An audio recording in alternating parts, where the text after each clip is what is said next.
What's up, guys? Rachel West here, along with Rick Stroud and Joey Knight, back after the Bucs bye week, obviously, and they had a nice few days off, coming off of that win in Germany. And before the bye week, Rick, they were on a roll, seemingly, put a couple of wins together, built some momentum. Then they had the little bit of a break. So can we expect to see the momentum that they had before the bye week carry over into this week? It's a great question, and some teams do a better job with it than others. But I think in this case, momentum is health for this team. They had played a lot of games, and they're starting to get healthy. They should be healthier. We still got questions about Leonard Fournette, maybe Vita Vea, who missed practice because of his foot. But by and large, I mean, you're starting to see Julio Jones come back. And I just think that the way they played is the momentum, right? They showed that they can run the football, play action pass, stop the run, which is going to be key this week. And so it's more about a mentality than it is whether you play week to week or not. Each game is different. It is a week-to-week league, so they're going to have to create their own momentum, and it's a road game on top of that. But I think they should have some residual effect from what they did in Germany. And Joey, we saw in Germany that the Bucs run defense gave a very solid effort, strong performance over there against the Seahawks. Cleveland has a strong run game of their own, so is that going to be the key for the defense, is stopping their run game? No question.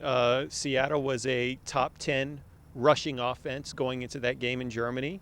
Well, now the challenge has increased a little bit with Nick Chubb and Kareem Hunt, and even, on occasion, D'Ernest Johnson, the former workhorse for kind of a utility guy for USF back in the day. So that's going to be the key for him. The big thing, as Rick alluded to, Vita Vea has a foot injury. It's kind of an unspecified injury. We don't know his availability going forward, and that's the real key for this run defense, is having two big guys that can just sometimes take on double teams by themselves. So it makes that run defense, that front, so much more effective because it frees up entryways for a guy like Devin White or an edge rusher like Joe Tryon-Shoyinka to go in. So Vita Vea's health will be the big determining factor in whether their performance in Germany can be replicated in Cleveland. And Rick, speaking of the run game, we'll switch on over to the Bucs run game. They seem to find that over in Germany. Rashad White getting a lot more action than we've seen this season so far. Obviously, Fournette went out with the injury.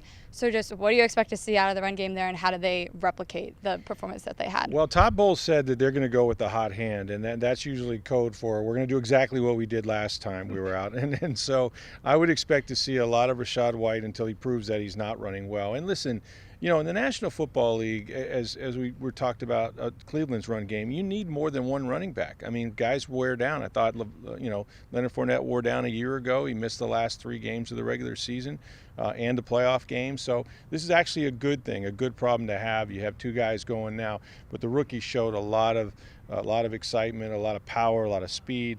I would expect to see him going forward, and really it's up to the guys up front. They're not going to make a change at guard. Nick Leverett's going to start another game. Lugedeke's just getting back from an injury. So everything is going to stay the same. They just need the results to stay the same.